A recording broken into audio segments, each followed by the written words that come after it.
Hello everybody and welcome to a brand new Elder Scrolls Online character build video with me, Sherman. Today guys, we're taking a look at the Lich Mother. This is a build that is a Magicka based build only, so it focuses mainly on Magicka, and it can play tank, healer, and damage dealer. It's pretty cool. It is a heavy armor build just like the last one, but I just wanted to do this just so I could show people the kind of tools that you can use in the game and how you can put together the characters that you want to play.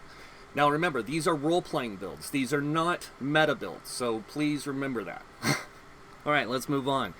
So, we are a Breton Necromancer. I don't know if this is the best option, but I really like this option. It is called the Lich Mother, is the name of the build, and it's really interesting. You guys will have to wait and see. So, as you can see, right now I'm set up for the tank role, 64 in health.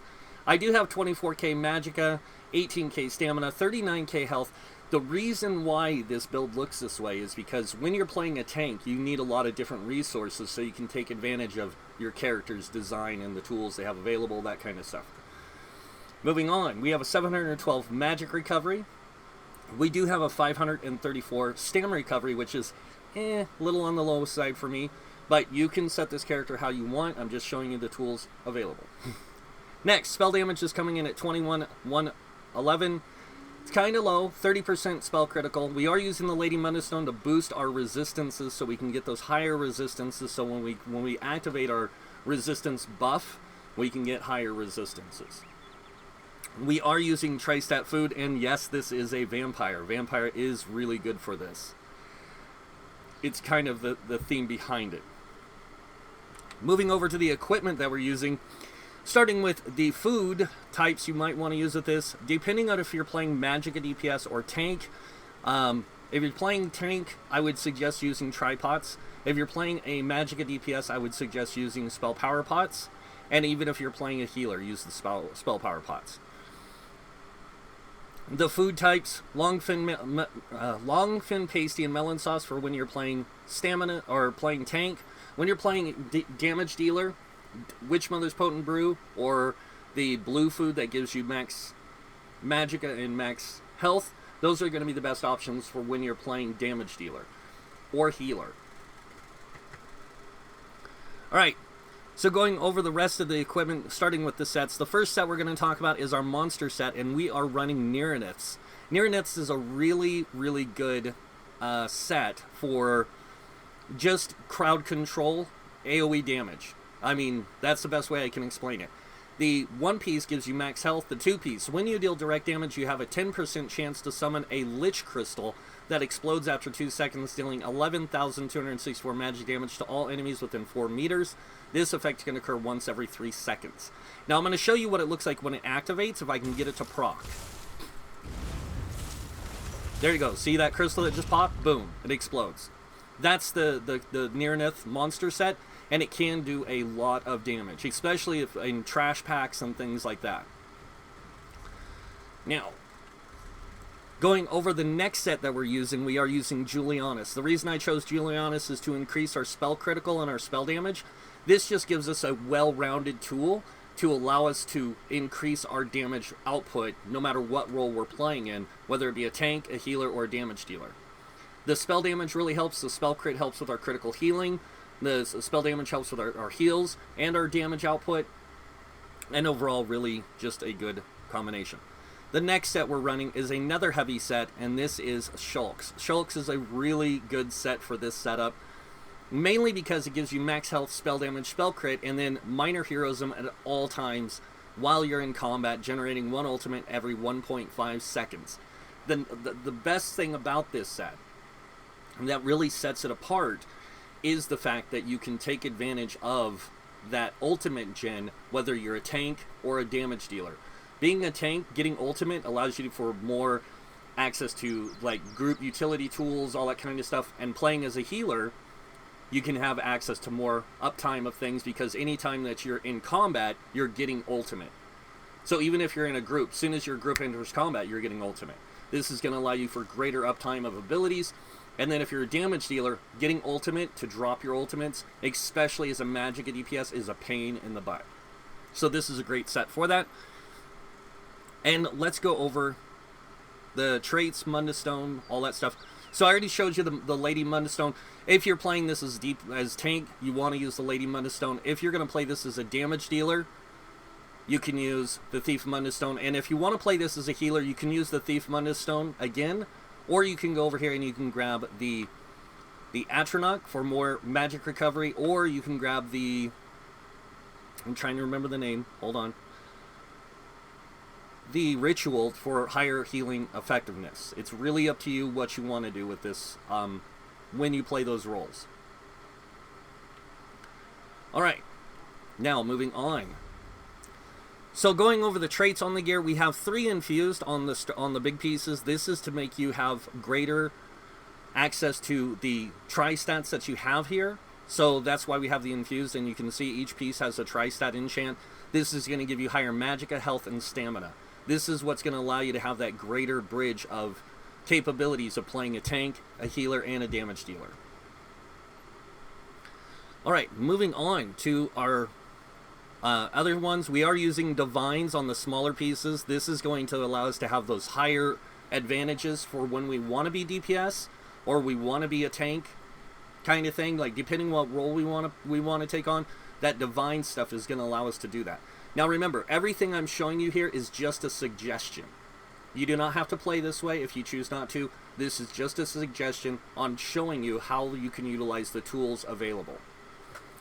And then you can see also we have 4 Magicka enchants in the smaller pieces. This is going to give you the higher Magicka pools necessary to play mostly Magicka. Moving on to the jewelry. We have 3 pieces of jewelry here, 2 trirunes. This is going to give you that pool again for magicka, stamina, and health, and allow you to build your character out for more. We also have an infused with a cost reduction. We are a Breton. Taking advantage of cost reduction is going to be even better for us because we also get cost reduction for the race. So taking advantage of that helps us with our resource management, especially when playing a magicka DPS or a tank or a healer, whatever we need to be. This is going to do that. And as you can see, we have 2 spell damage enchants here to boost our spell damage as high as we can possibly get it. Now, moving on to the weapons that we have below. The weapons we set for tank roll are going to be an Ice Staff on the front bar, Crusher enchant mainly. Back bar, we're going to be using a Shox Lightning Staff with a Diseased enchant. This is just going to help us with our ability to do damage. Also, because we're using an infused staff, we can get a greater chance of applying minor defile on the enemy by using this. So, it's really good for that purpose. You don't have to use these enchants. Just pointing it out. Alright, the other weapons that we carry are, we carry a Shox Inferno staff for doing magicka damage. As you can see, it's got the Life Drain enchant on it. This is going to allow us to do extra magic damage. This is going to give us a way to self-heal ourselves for a decent amount. It's also Nirnhoned, so it gets greater damage output. We have another Lightning Staff. This one is infused. This one has some magic damage. It's supposed to have a magic damage on it. Sorry. Let me fix that real quick. So let's grab this. We're going to go up here to the Shox Lightning, and we're going to enchant it with this. This one is supposed to have this on there. So this way you get the infused weapon and spell damage. So when you're playing DPS, you're running the Inferno Staff and you're running the Lightning Staff. This is going to give you that greater overall damage output for your character. Now, when you're playing a healer, we have a Restoration Staff for that purpose. And as you can see, it has a life drain. It's not supposed to. My bad. Let me fix that. For this one, we're going to want to run a Weakening enchant on it. So anytime that we do a light or heavy attack with our Resto Staff, we can actually apply Weakening, and we're using Infused for that purpose, to increase the amount of weakening we apply. Now, you can choose how you want to set your staves up with traits and enchants and all that kind of stuff because it's your character. I'm just showing you the tools, like I said, available. This character can literally play all 3 roles. Tank, healer, damage dealer. It does it really effectively. It's not super OP, but it is really effective at it. And I will be showing you guys, just as I did with the Dark Paladin, how you can play the different roles, from tank to healer to damage dealer. And I'm only going to show you the magicka damage dealer with it, instead of like with the Dark Paladin, I showed you both magicka and stamina. This one I'm going to focus mainly on magicka damage. healing, and tanking, so you guys can see that for yourselves. Now, I do want to talk a little bit about the skills. As you can see, I went through and I picked mostly Magicka skills because that's going to be the best tools available to me for this role. I unlocked all my class passives, so no matter what role I'm playing, I can take advantage of all the passive tools that I have available for my class.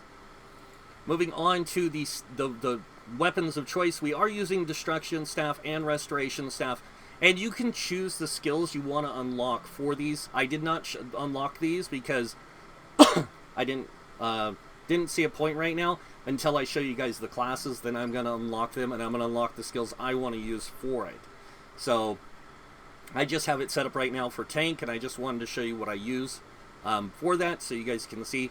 Armor, light armor passives, I get the top 3. This is going to give you some really good utility for when you're playing different roles. Like if you're playing a damage dealer or healer, the light armor passives do play into that quite well with the magic recovery and the magic reduced magicka cost. Remember, we are a Breton, so we get that reduced magicka cost already to our abilities, but we also get even more because of that one enchant we have on our bar, on our jewelry. Next, we have the spell warding. This gives us higher spell resistance. Medium armor. Again, if you're going to play medium armor DPS, like now you can do that because you can take advantage of it if you so choose. Now, I'm just showing you how you can play this as a Magicka character. The other thing is athletics. You have this down here. This helps you with dodge rolling and sprint stuff. And then, of course, it's a heavy armor build. You can choose to unlock this, and you can choose which morph you want to use. Either one, you know, is good depending on what you're using it for. And it really comes down to what you're using it for. So, we have Resolve for the heavy armor. This is going to increase our physical resist. This just makes us sturdier in combat. So we can tank better, we can heal better, you know, or stay alive better, pretty much. Constitution is our way for resource management. It gives us 541 resources back whenever we take damage every 4 seconds. On top of that, we have this, which increases our max health by 2% for each piece of heavy armor equipped. We get a 10% increase to our max health. That really helps us out with having a higher health pool, so when we tank, we can tank more effectively. We do have this. When 5 or more pieces of heavy armor equipped, we increase the magic and stamina of our heavy attacks return by 25%. That's part of the being a heavy armor user. This is how you do your resource management. That's why I run a lightning staff on the back bar and a frost staff on the front bar for tanking. The lightning staff allows me to get resources back really, really large amount, really fast. Rapid mending increases your healing received by 8%. Sorry, didn't mean to cough in your ear. Moving on to the soul magic. Soul summons is a really good one, and this one allows you to revive every hour without a soul gem. And then soul lock, killing an enemy with a weapon ability has a 10% chance of automatically filling an empty soul gem. And then vampire passives, you can unlock the ones you like for whatever purpose you might want to use them for. Some of them can be really good. Also, make sure you unlock all the passives for it, because it is going to be helpful. Fighters Guild, with being a mag class only, you only need 2 things from here. Intimidating Presence and Banish the Wicked. This way, you can get the ultimate gen from here, and you can get this. Now, if you choose you want to have stamina play with this character, you can set him up. You will have to change out one of the sets to be more stamina focused, so you got to hybridize the build. It can be rather complicated to some people. That's why I stuck with Magicka for this one. Mages Guild. Take advantage of everything the Mages Guild has to offer. It's important. Also unlock all the passives. Psijic Order, unlock all the passives, and the same thing with the skills. You can take advantage of them. And then Undaunted passives, and you can even use the Undaunted skills if you so choose. Like you can use Blood Altar, you can choose the one you want. You can choose the Inner Fire, so you have a ranged taunt. And you could use it in a stamina morph. You can even grab the Bone Shield and choose the one you want for it, Bone Surge. You can even use necrotic orbs or energy orbs depending on what role you're playing under. Assault, you can use Warhorn. I wouldn't suggest taking either one of the skills here because you're not focused on stamina. And then on the the support ones you can use Replenishing Barrier, Efficient Purge, and Mystic Guard. There is 2 morphs to each of these, so you can choose which one you want. I just chose the ones that I prefer to use. Racials, being a Breton, we get the Gift of Magnus, which increases our max magicka by 2,000. We also get Spell Atonement, which increases our spell resistance by 2310. This effect is doubled if you are afflicted with Burning, Chilled, or Concussed, so you actually gain more resistances against those effects. You increase your magic recovery by 100, and then you get Magicka Mastery, reduce the magicka cost of your abilities by 7%. So that 7% plus the 2% for wearing a light piece of armor is actually a 9% reduced cost, almost equivalent to that of a light armor person in 5 light. And then with the higher resistances, it helps us tank more effectively against magicka people. Alright, crafting. Alchemy is very important for anyone because of this right here, medicinal use. And you can level alchemy pretty quickly if you know how. Also, provisioning is a good one to unlock, so you can get Gourmand and Connoisseur. These are going to be really effective for you when you play this setup. Now, I'm going to jump into the champion points. I'm not going to tell you the skills because I'll be doing that in a video when I explain the tank, healer, damage dealer roles. We're going to go ahead and jump into CP, and I'm going to show you how I have the CP set up right now. And this is how I play the role when I'm playing a tank. I adjust it when I'm playing DPS. I adjust it when I'm playing a healer. So we have 56 in the Ironclad, 24 in the Spell Shield, 23 in the Thick-Skin Hardy, 43 in the Elemental Defender, 40 in the Bastion, 19 in the Quick Recovery, 22 in the Heavy Armor Focus, 40 in the Warlord, 16 Sprinter, 16 Bashing Focus. See, I'm not telling you what they do, I'm just showing you where I have the points. That's it. 43 in the Arcanist, 75 in the Tenacity, 40 in the Tumbling, 40 in the Shadow Ward, and then moving on to the blue tree, we have 43 Blessed, 56 Elfborn, 56 Elemental Expert, 35 Staff Expert, 40 Master at Arms, and 40 in the Thaumaturge. And that's how I set this up for when I'm tanking. Now, if I'm doing damage, I will leave it pretty close to what it's set up for right now, and I'll even leave it for healing, unless I feel I need more healing effectiveness. But usually I don't have to change anything when it comes to the CP when I'm playing a tank, a healer, damage dealer, except for the red tree. The red tree is the only one I'm going to focus on changing. The green tree is fine whether I'm tank, healer, or damage dealer. And the blue tree is pretty much fine because I'm mostly magicka focused. But it's the red tree. I will take out a spell shield and I will take out of heavy armor focus when I'm playing DPS or healer. And I'll put into things like Hardy, Elemental Defender, Thick Skin, and Ironclad. So I can build those out more. And that is pretty much the character build for this, called the Lich Mother. I hope you guys like it. I love the idea and the concept behind it. And like I said, if you don't like anything about it, you're welcome to change any of the skills that you don't like to whatever you want, whatever morphs you might like. You can change the gear sets to the gear sets you might want to use. This is just showing you an idea. That's it.